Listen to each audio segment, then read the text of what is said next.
देखिए next question है question number 28। उसने हमसे कहा show that triangle A B C with vertices this this and this. एक ट्राइंगल है ए बी सी जिसके हमारे पास ये मार्क्स ये कोऑर्डिनेट्स दिए हुए हैं। Is similar to triangle P Q R with vertices this. देखिए आपके पास एक ट्राइंगल है ए बी सी, उसके तीनों कोऑर्डिनेट्स दिए हुए हैं। एक ट्राइंगल है पी क्यू आर, उसके तीनों पॉइंट से कोऑर्डिनेट्स दिए हुए हैं। हमें ये फाइंड आउट करना है कि क्या ये दोनों ट्राइंगल सिमिलर हैं। अब जब भी सिमिलर ट्राइंगल्स की बात होगी तो आपको ये सोचना चाहिए कि ट्राइंगल सिमिलर किन कंडीशंस में होते हैं।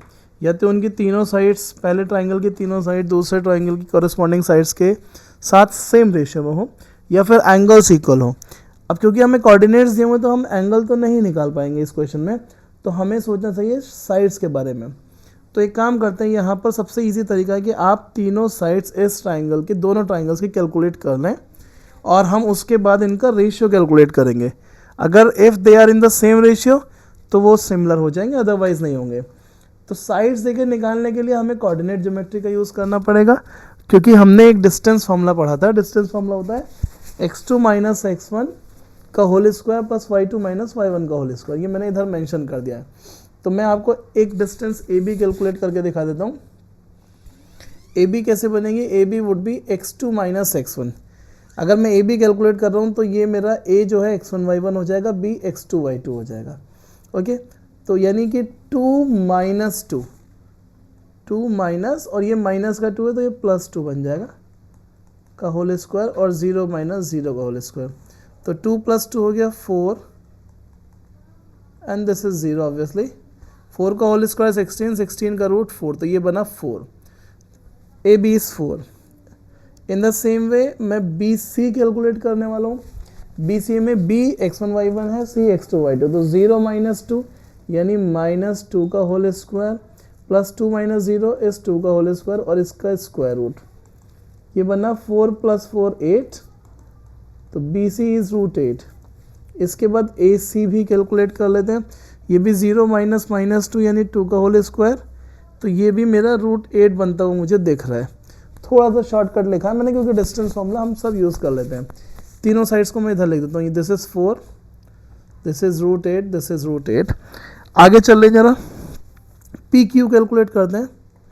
पी क्यू, तो पी से Q, Q P is x1 y1, Q is x2 y2, तो 4 माइनस माइनस 4, तो ये बन जाएगा 4 प्लस 4 का होल स्क्वायर प्लस 0 माइनस 0 का होल स्क्वायर और इसका रूट, यानी 4 प्लस 4 8, 8 का होल स्क्वायर 64, 64 का रूट हो जाएगा 8। तो ये देखिए बन गया 8। फिर पी क्यू के बाद let us calculate Q R. Q R is 0 minus 4 यानी माइनस 4 का होल स्क्वायर प्लस 4 माइनस 0 यानी 4 का होल स्क्वायर, तो ये बना 16 प्लस 16 32, तो दिस इज रूट 32। और आप थर्ड साइड निकालेंगे वो भी रूट 32 आएगा। अब देखिए हमने इनकी साइड्स फाइंड आउट कर ली हैं। अब हमें ये करना है कि इनकी साइड्स का रेशियो, यानी कि मुझे ये कैलकुलेट करना है कि what is A B upon P Q, then what is A C upon P R, and what is B C upon Q R. अगर रेशियो सेम है तो ये ट्राइंगल सिमिलर है, और नहीं तो नहीं है। और क्योंकि क्वेश्चन में कहा शो करना है तो रेशियो शुड बी सेम। तो this is 4 and this is 8, तो रेशियो इज़ 1/2। आगे आते हैं, this is root 8, A C is root 8 and this is root 32। अब देखिए हमने जूनियर क्लासेस में पढ़ा है, इनको हम एक साथ सॉल्व कर सकते हैं। जैसे ये लिखा है रूट 8 अपॉन रूट 32, तो इसको एक रूट में लिखकर हम ले लेंगे रूट लाइक दिस, और इसको कट कर लेते हैं। 8 4 32, ये बचा 1/4 का रूट विच इज़ एक्चुअली 1/2, तो ये भी बना 1/2, और थर्ड भी हमारा यही रेशियो आ रहा है, दैट इज़ 1/2। तो यू कैन सी कि A B upon P Q is equals to A C upon P R is equals to B C upon Q R. So the triangles are similar. आप लिखेंगे उसमें कि since the all three sides, और आप सिर्फ इतना लिख सकते हैं कि since the three since their sides are in same ratio or their corresponding sides are in same ratio, so the triangles are similar। Simple सा क्वेश्चन है, और एक अच्छा क्वेश्चन आपके लिए ये पेपर में दिया हुआ था। नेक्स्ट देखते हैं, नेक्स्ट क्वेश्चन इज इजी और सर्कल से क्वेश्चन लिया हुआ है, basic based on the properties of tangent. I hope tangent की प्रॉपर्टीज सबको आती है और आनी चाहिए, क्योंकि पूरे काफ़ी सारी, एक चीज़ और ध्यान रखिएगा कि सर्कल्स में जितनी भी थ्योरम आपने क्लास 9th में पढ़ी थी, शायद मैंने लास्ट वीडियो में भी कहा होगा, अगेन आई एम टेलिंग कि जितने भी आपने थ्योरम्स लास्ट क्लास में पढ़ी है 9th में, उन सबको यहाँ पर रिवाइज कर लेना, क्योंकि ये सब हमारे लिए काम आने वाला है। जैसे नेक्स्ट क्वेश्चन में यानी इसके और पार्ट में भी ज़रूरत पड़ेगी, आप देखिए। अच्छा, उसने कहा अ सर्कल इज इंस्क्राइब्ड, मतलब इन अ ट्राइंगल ABC, एक सर्कल एक ट्राइंगल के अंदर बना हुआ है। इंस्क्राइब का मतलब ये होता है कि वो उसके अंदर बना है और इस तरीके से कि उसकी बाउंड्री को टच कर रहा है, आप फिगर में देख सकते हो। Having side 8, 10, 12। उसने कहा ADBECF फाइंड आउट करो, ADBECF कैलकुलेट करना, ठीक है। क्वेश्चन सिंपल है। अब यहाँ पर हमें देखिए, जिसको कहा है उसको एक्स लेट कर लो, किसी एक को लेट कर लेते हैं कि AD इज एक्स। अब अगर ये x है तो केवल फिगर में इक्वेशन कर लेते हैं, तो ये हो जाएगा 12 माइनस एक्स, बिकॉज दोनों का सम तो 12 है, पूरी साइड 12 है। और हमने टेंजेंट की प्रॉपर्टी पढ़ी है कि tangent from the external points are equal, तो if this is 12 minus x तो ये BE भी 12 माइनस एक्स होगा और ये x होगा, करेक्ट है ना। इसके बाद आप समझिएगा, अगर ये x है, ये AF, तो it would be 10 minus x. सही है, सुनो, आप भी कैलकुलेट करके देख लीजिए। जो CF होगा 10 माइनस एक्स, और अगर ये CF 10 माइनस एक्स तो CE भी 10 माइनस एक्स होगा। देखिए, मैं इन दोनों को नहीं लूँगा, इन दोनों को नहीं लूँगा, I will take these two, कि जो मेरी BE है इट इज़ 8 सेंटीमीटर और BE के हैं 2 पार्ट्स, सॉरी मुझे BE नहीं BC लिखना चाहिए। तो BC के मैंने 2 पार्ट है, BE plus EC which is 8 centimetre, right. अब यहाँ पर इसको थोड़ा सा ब्रेक करते हैं, जो हमने किया BE प्लस EC। BE की वैल्यू मैंने कैलकुलेट करी 12 माइनस एक्स, इसकी वैल्यू कैलकुलेट करी 10 माइनस एक्स। अब आप इसको सॉल्व करें, 12 एंड 10 22 और माइनस एक्स 2x। ये 22 राइट साइड में जाएगा, इट विल बिकम 8 माइनस 22, तो ये बन जाए माइनस 14 और x की वैल्यू आ गई 7। x कौन है? x इज AD, यानी AD इज 7 सेंटीमीटर। उसने कहा BE, BE कौन है? BE is this 12 minus x, यानी 12 माइनस 7 तो 5 सेंटीमीटर। और थर्ड उसने कहा CF, CF कौन है? ये 10 माइनस एक्स, तो 10 माइनस 7 इज 3 सेंटीमीटर। देखिए 3 नंबर में इतने इजी क्वेश्चंस और इतना कम कैलकुलेशन के क्वेश्चंस कम ही देखने के लिए मिलते हैं, लेकिन मैं आपको ये क्लियर कर देता हूँ। देखिए 10th में क्वेश्चन पेपर बहुत टफ नहीं आता है, सिर्फ आपका फोकस क्वेश्चन पेपर पर होना चाहिए।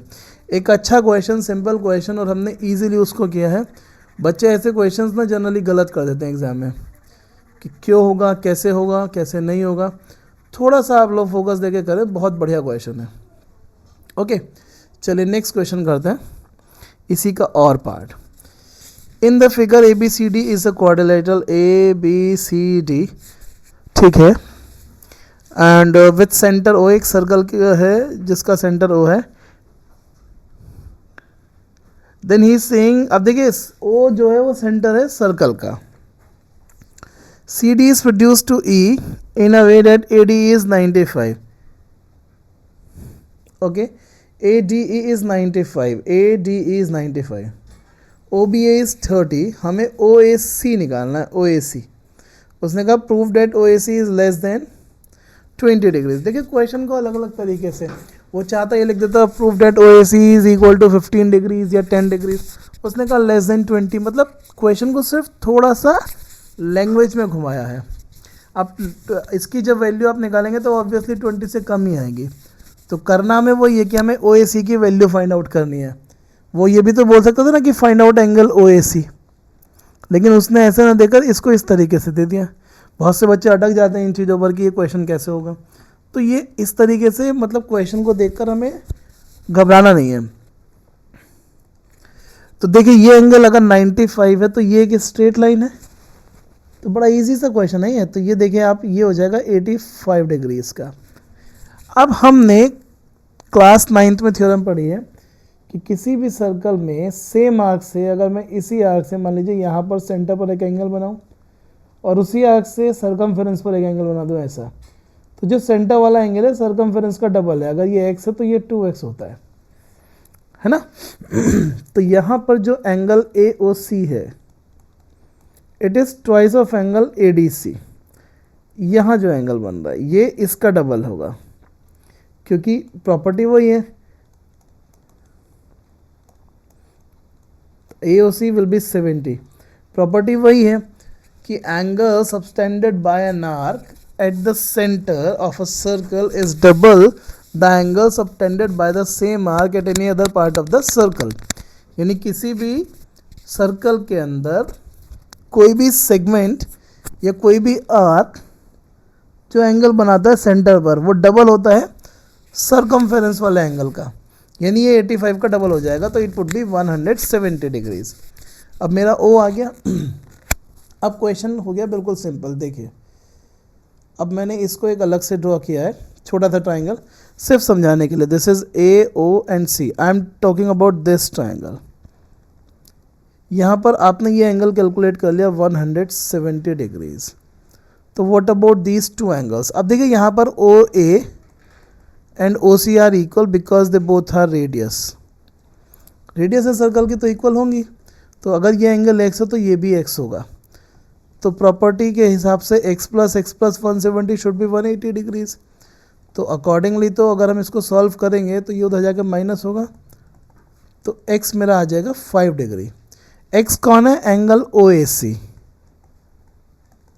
तो एंगल OAC इज 5 डिग्रीज और एंगल OAC वही एंगल है जिसकी वो बात कर रहा है। उसने कहा कि एंगल OAC को बताओ लेस देन 20।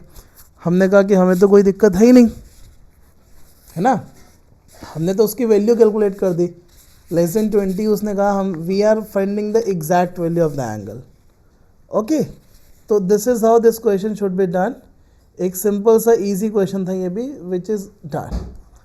तो now let us move to the next question. और देखिए क्वेश्चंस एग्जाम में आपको इसी तरह के मिलेंगे, ठीक है, इसी तरह के क्वेश्चंस आपको एग्जाम में मिलेंगे। तो आप ये सीरीज पूरी करके जाइएगा, बार बार रिवाइज करिएगा, तो आपको थोड़ा सा आइडिया लग जाएगा किस तरीके का पेपर आ रहा है। देखिए एक और इजी क्वेश्चन है, और क्वेश्चन में क्वेश्चन के लैंग्वेज को इंटरप्रेट करना समझना बहुत ज़रूरी है। अगर आप समझ गए तो सब कुछ इजी है। उसने कहा क्वेश्चन नंबर 30 में, in a basketball match of a school a player shows some remarkable moves by throwing a ball from center position in one go. Here the ball follows the parabolic path. ये ball का path है। Okay, देखिए ये जो graph वगैरह देते हैं इनका ज़्यादा यूज़ होना नहीं है क्वेश्चंस में कभी भी, मतलब at this level, at class 10th। उसने कहा the above graph is represented by a polynomial where the sum and the product of quadratic polynomial are this। देखिए कितना इजी क्वेश्चन है। उसने कहा कि the above graph is represented by a polynomial। ये जो ग्राफ है इसका एक पॉलिनोमियल बना है, ये पैराबोला है तो क्वाड्रेटिक पॉलिनोमियल है। where the sum and product of quadratic polynomial is 2 and -8 respectively। find the polynomial and its zeros। अब देखिए ये जो सम एंड प्रोडक्ट ऑफ है, यहाँ पर एक वर्ड छोटा हुआ है जीरोस, तो ये क्वेश्चन थोड़ा सा और स्पेसिफाई हो जाता है अगर वो ये वर्ड और अच्छे से यूज़ कर लेता। बेसिकली उसने हमें जो 2 दिया है ये सम है और -8 इज़ द प्रोडक्ट, यानी प्रोडक्ट ऑफ रूट्स या product of zeros. Alpha plus beta is 2 and alpha into beta is -8। This is what he has given. ये ऐसा उसने हमको दिया है और हमें क्या कैलकुलेट करना है? पॉलिनोमियल कैलकुलेट करना है। तो आपने फॉर्मूला पढ़ा होगा ज़रूर, तो सीधा सीधा फॉर्मूला हम यूज़ कर रहे हैं, x square minus alpha plus beta into x plus alpha into beta. सिर्फ वैल्यू लगाइए, alpha plus beta is 2, not this, alpha plus beta is 2x, और ये बना अल्फा इंटू बीटा इज -8। तो मेरा पॉलिनोमियल हो गया ये हो गया px। अब उसने कहा इसके फैक्टर करके इसके जीरो से फाइंड आउट कर दीजिए, x square minus 2x minus 8 कैसे फैक्टर जो माइनस करके 2 आ जाए, तो 4 2 से 8, आपने लिखा 4 माइनस 2, और बस इसको सिर्फ ब्रैकेट को खोल दीजिए और आप सिंपल तरीके से you can get 2 zeros very easily. 2 common लिया, ये हो गया x माइनस 4, तो x माइनस 4। ओके, अब ज़ीरो फाइंड आउट करने के लिए आपको पता है कि हम लोग क्या करते हैं, हम पॉलिनोमियल को ज़ीरो का इक्वल रखते हैं, यानी इनको 1 बाय 1 ज़ीरो का इक्वल रखेंगे तो x की वैल्यू हुई 4 और x की वैल्यू होगा -2।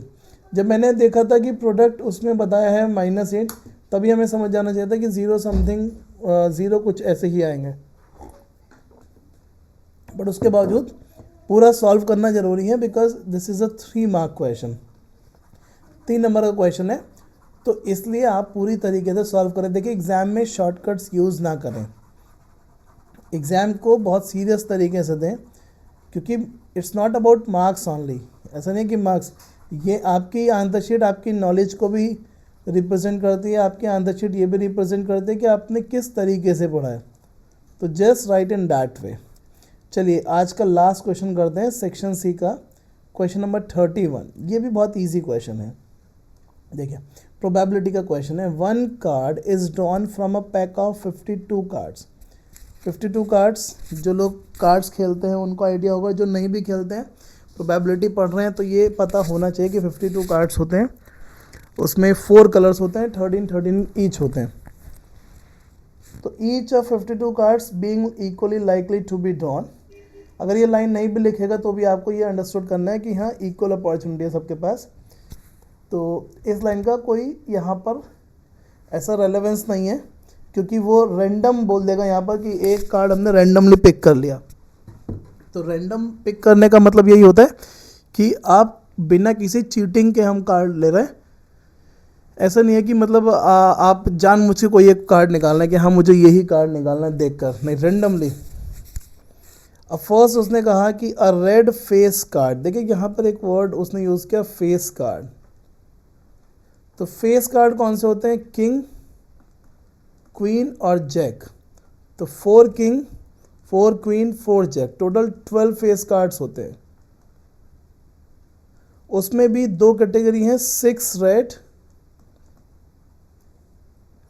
और 6 ब्लैक। आपको ध्यान रखना है कितने जो भी कार्ड होंगे उसमें हमेशा 2 कैटेगरी हो जाएंगे, आधे रेड और आधे ब्लैक।